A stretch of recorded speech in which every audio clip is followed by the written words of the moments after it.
Você sabe, existem por aí, as pessoas, elas só vão à igreja se tiver show. Se ali tiver muita coisa boa, então elas vão. Elas vão para entretenimento. A casa de oração para todos os povos virou uma casa de diversão. E o rock que entra dentro da igreja, aparentemente santificado por uma letra, e o rock and roll, que é um estilo estritamente diabólico, faz parte dos nossos cultos. O mundo vai entrando dentro da igreja, o púlpito virou lugar de anedotas, de brincadeira, de risada. A Bíblia tem sido deixada de lado. Você consegue perceber, querido, que a ação do diabo já não está mais nos bares, nas boates e nas baladas?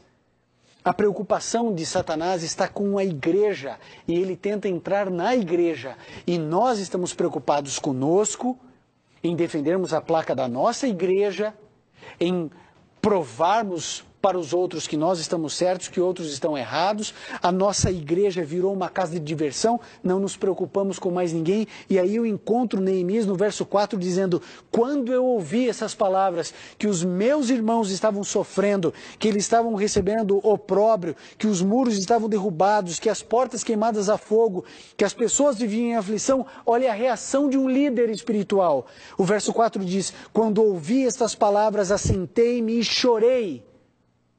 Lamentei por alguns dias, estive jejuando e orando perante o Deus dos céus. Querido, um judeu tinha a obrigação de jejuar apenas no dia da expiação, mas ele continuou ali jejuando, chorando e orando.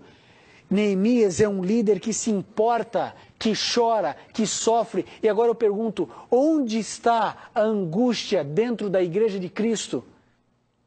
Nós não vemos mais as pessoas angustiadas, sofrendo por causa do pecado que carregam, por causa da luta interior que deveriam ter. Querido, você entende? Tudo que Satanás quer é tirar de dentro de você a luta espiritual, para que você pense que está tudo bem. E aí então as pessoas aceitam um cristianismo sem profundidade, sem entrega, sem a morte do eu. E elas vivem dentro da casa de oração, que agora virou uma casa de divertimento, com a influência do mundo dentro da igreja. E a igreja não consegue abençoar o mundo, não consegue transformar o mundo, porque nós não estamos transformados. Talvez porque a gente não se importe com os outros. E a prova maior disso é que nós não estamos nos importando nem mesmo com a nossa salvação. Trocando o céu pelo nada dessa terra.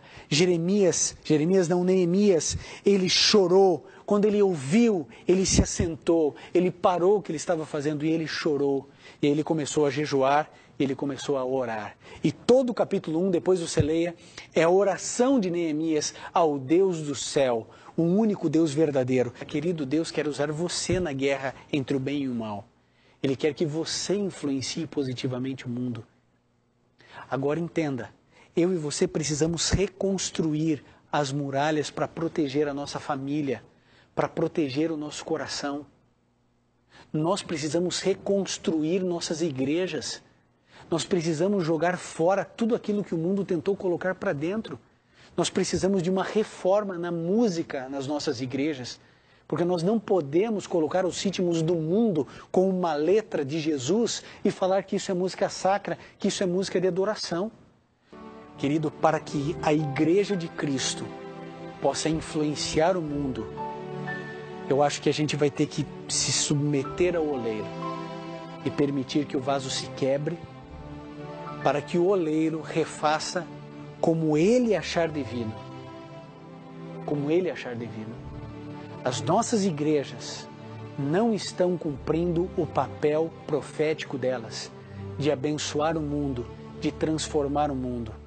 Pelo contrário, nessa guerra de influências, enquanto a igreja influencia o mundo entra dentro da igreja. Nessa guerra, parece que nessa queda de braço, nós estamos perdendo.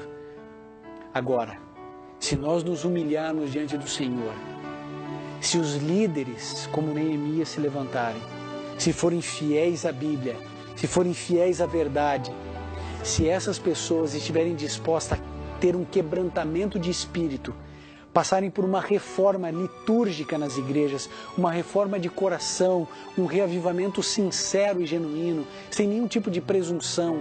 Se nós voltarmos ao Evangelho, se nós nos despertarmos para as verdades da palavra do Senhor, se voltarmos a passar tempo com as Sagradas Escrituras, Deus irá fazer uma reforma na nossa vida e nós teremos então uma reforma na Igreja de Cristo. Querido, eu e você temos a responsabilidade na nossa geração de transformarmos o mundo, nem que seja uma vida de cada vez, mas esse é o nosso papel. Não é hora de começarmos a reconstruir aquilo que Satanás destruiu. É hora de começarmos a reerguer as muralhas. Talvez a gente tenha que estar com a argamassa em uma mão e com uma espada na outra. Atentos, vigilantes, trabalhando pelo Senhor, mas atentos, porque é um inimigo tentando destruir o templo, tentando destruir Jerusalém, que é a sua igreja, é a minha igreja, é o seu coração, é o meu coração. Mas se formos como Neemias, então, querido, entenda, em 2 meses, as muralhas foram reerguidas, em 2 meses. Deus consegue fazer tudo em tempo recorde, porque Ele nos ama e quer o nosso melhor. Eu sei que dentro do seu coração, querido, às vezes existem sentimentos de que você é só um menino. Eu também sou, apenas um menino. E por trás da nossa armadura, só existe esse menino. Nós estamos lutando, mas o meu coração tem medo e o seu também. Mas esse é o momento, querido. Se nos colocarmos nas mãos de Deus, Ele nos usará mesmo como meninos.